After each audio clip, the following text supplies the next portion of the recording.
Today we're making barbecue pulled pork sandwiches. We have a big pork shoulder right here, pork butt, whatever you want to call it. And we're gonna make the most delicious pulled pork sandwiches you've ever had. I'm gonna use mustard as a binder here.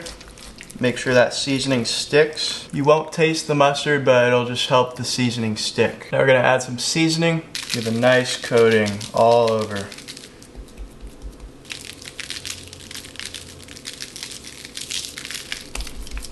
Now we're gonna place it in the Instapot with just a tiny bit of barbecue sauce. We'll add the rest later. Put on the lid.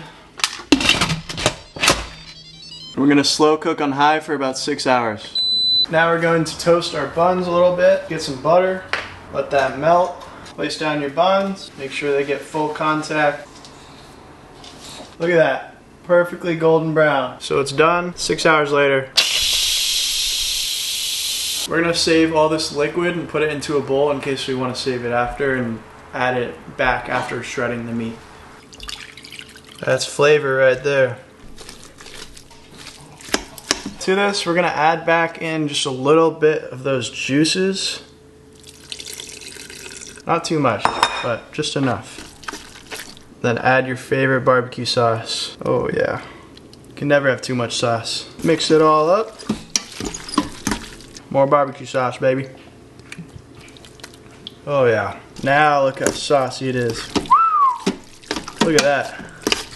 Add some sauce to your buns.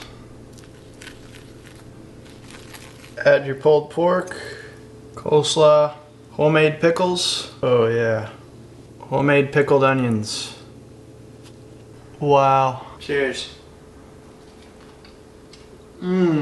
Best pulled pork sandwich I've ever had in my life. And that's a fact.